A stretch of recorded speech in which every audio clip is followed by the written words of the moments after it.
have some venom from a black cobra. সাক্ষাৎ করুন সদ্গুরু বাসুদেবের সাথে। তিনি পান করতে চলেছেন পৃথিবীর সবথেকে বিষধর সাপগুলির মধ্যে অন্যতম একটি সাপ, ব্ল্যাক কোবরার বিষ।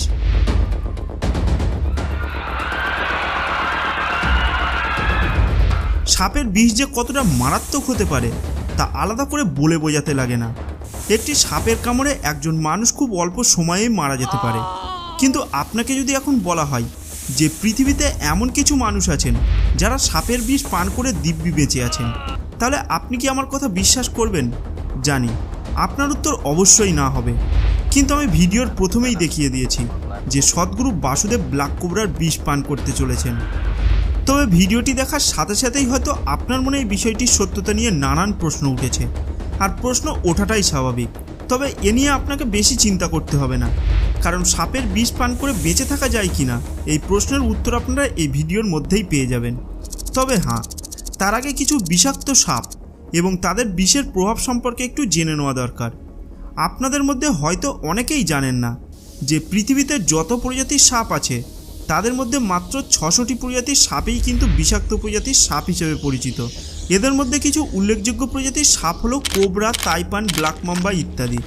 যদিও পৃথিবীতে নির্বিষ সাপের সংখ্যা বিষাক্ত সাপের চেয়ে অনেকটাই বেশি, কিন্তু তাও প্রতিদিন পৃথিবী জুড়ে প্রায় ৩০০ জন মানুষ কেবলমাত্র সাপের কামড়েই প্রাণ হারায়।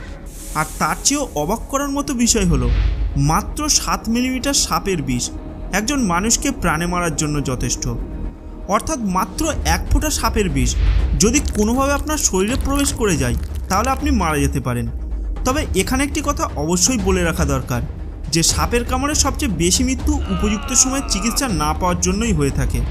ধরুন একজন মানুষকে কোনো বিষাক্ত সাপ কামড় বসালো, তাহলে কামড় বসানোর পরেই ওই মানুষটির শরীরের সেই অংশটি শিথিল হতে শুরু করে, এরপর নার্ভ সিস্টেমে ওই বিষের প্রভাব পড়তে শুরু করে, আর মাত্র ১৫ থেকে ২০ মিনিটের মধ্যেই ওই ব্যক্তিটি মারা যায়। যদি ওই সময়ের মধ্যে আপনি ন্যূনতম চিকিৎসাটুকু পেয়ে যান তাহলে কিন্তু আপনি প্রাণে বেঁচে যাবেন। তবে তাইপানের মতো অতি বিষাক্ত সাপ যদি আপনাকে কামড় বসায় তাহলে কিন্তু আপনি সেই সুযোগটুকুও পাবেন না, কারণ এই সাপের বিষ অন্য সাপের বিষের তুলনায় অনেক দ্রুত গতিতে ছড়িয়ে পড়ে, এবং এই সাপের বিষ যদি আপনার শরীরে প্রবেশ করে তাহলে আপনার রক্ত জমাট বাঁধতে শুরু করবে এবং তারপর রক্ত অনেকটা জেলির মতো হয়ে যাবে। তবে আপনি যদি মনে করেন যে পৃথিবীর সমস্ত সাপ শুধুমাত্র কামড়ের মাধ্যমেই নিজের বিষ প্রয়োগ করে, তাহলে কিন্তু আপনার ধারণা একদমই ভুল।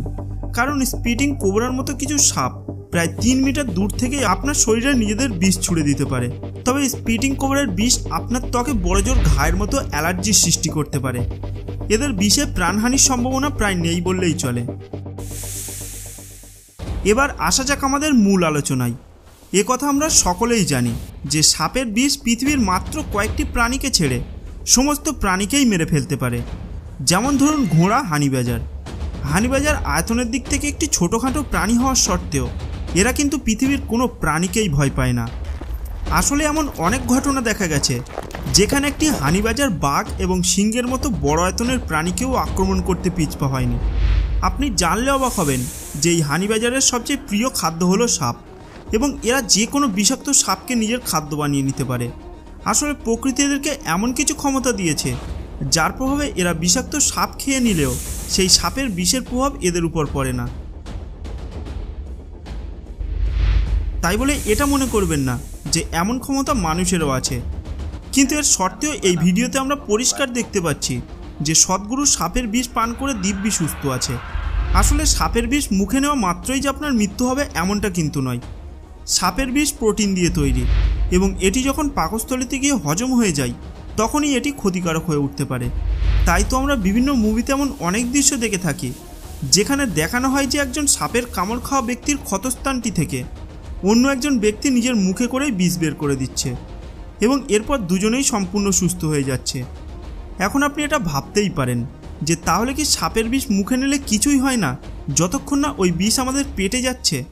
আপনি যদি এমন মনে করে থাকেন তাহলে কিন্তু আপনার ধারণা একদমই ভুল, কারণ আমাদের খাদ্যনালীর মধ্যে অনেক ছোটোখাটো ক্ষতস্থান থেকেই যায়, এবং ওই বিষটি যদি কোনোভাবেই ক্ষতস্থান পেয়ে যায় তাহলে সেটি তাড়াতাড়ি রক্তের সাথে মিশে যাবে। সাধারণত বিভিন্ন মিলিটারি বই যদি আপনি ভালো করে লক্ষ্য করেন তাহলে আপনি সেখানে দেখতে পাবেন যে সাপে কামড়ানোর পরেই সেই ক্ষতস্থানটি থেকে রক্ত চুষে বের করার নিয়ম বলা আছে, কিন্তু অপরদিকে ওয়ার্ল্ড হেলথ অর্গানাইজেশন এই ধরনের কাজ করা থেকে বিরত থাকতেই উপদেশ দেয়। তাহলে এখন প্রশ্ন উঠতে পারে যে কোন কথাটা আসলে ঠিক, মিলিটারিদের না ওয়ার্ল্ড হেলথ অর্গানাইজেশনের? আসলে সাপে কামড়ানোর 5 থেকে 15 সেকেন্ডের মধ্যে আপনি যদি ওই বিষটি চুষে বের করতে পারেন তাহলে আপনার প্রাণে বাঁচানো সম্ভব হবে, কিন্তু আপনি যদি সাপে কামড়ানোর 5 মিনিট পরে ওইভাবে রক্ত চুষে বের করতে যান তাহলে কিন্তু সফলতা পাবেন না, কারণ ততক্ষণে বিষটি আপনার সম্পূর্ণ শরীরে রক্তের সাথে মিশে যাবে। আর সাপের বিষ যদি একবার আপনার রক্তের সাথে মিশে যায় তাহলে কিন্তু আপনার মৃত্যু অবধারিত। কিন্তু তার সত্ত্বেও আমাদের পৃথিবীতে এমন কিছু মানুষ আছেন যারা বিষাক্ত সাপেদের নিয়ে এক্সপেরিমেন্ট করতে ভালোবাসেন। যেমন ধরুন স্টিভ নামের এই ব্যক্তিটি। পেশার দিক থেকে দেখতে গেলে স্টিভ একজন মিউজিশিয়ান, তবে এই পেশার সাথে সাথেই বিগত 30 বছর ধরে স্টিভ নানান বিষাক্ত সাপেদের নিয়ে লাগাতার এক্সপেরিমেন্ট করে চলেছেন। এই এক্সপেরিমেন্ট করার সময় স্টিভ নানান প্রজাতির বিষাক্ত সাপেদের বিষ নিজের শরীরে ঢুকিয়ে দেয় এবং তার ফলাফল পর্যবেক্ষণ করতে থাকে।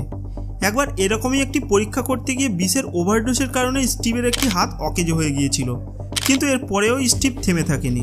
তিনি নিজেকে সম্পূর্ণ সুস্থ করে আবার নিজের এক্সপেরিমেন্ট চালু করেন।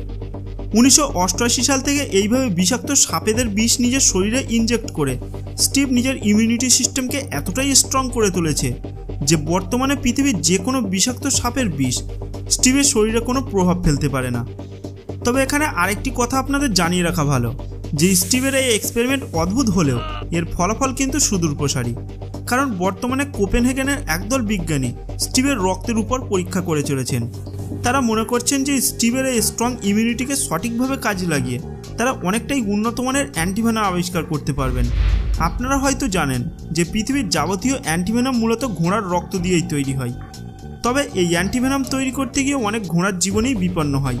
তাই স্টিভের রক্ত থেকে যদি এর চেয়েও উন্নত মানের অ্যান্টিভেনাম তৈরি করা সম্ভব হয় তাহলে আগামী দিনে অনেক ঘোড়ার প্রাণ বাঁচানো সম্ভব হবে। তাই এই আবিষ্কার যে এক কথায় এক যুগান্তকারী আবিষ্কার হতে চলেছে তা বলার অপেক্ষা রাখে না। তো বন্ধুরা, আজকের ভিডিওটি এই পর্যন্ত। আর আজকের এই ভিডিওটি দেখে আশা করি আপনারা বুঝতে পেরেছেন যে সাপের বিষ মুখে নিলে কোনো ক্ষতি হয় না, কিন্তু ওই বিষ যদি কোনোভাবে আপনার পেটে চলে যায় বা রক্তের সাথে মিশে যায় তাহলে কিন্তু তা প্রাণঘাতী হতে পারে। আর আজকের এই ভিডিওটি আপনাদের কেমন লাগলো তা নিচে কমেন্ট বক্সে কমেন্ট করে জানাতে ভুলবেন না। আর যদি ভিডিওটি ভালো লাগে তাহলে ভিডিওটিকে লাইক করার সাথে সাথে নিজের বন্ধুদের সাথেও শেয়ার করে দেবেন। দেখা হবে পরের ভিডিওতে। টাটা।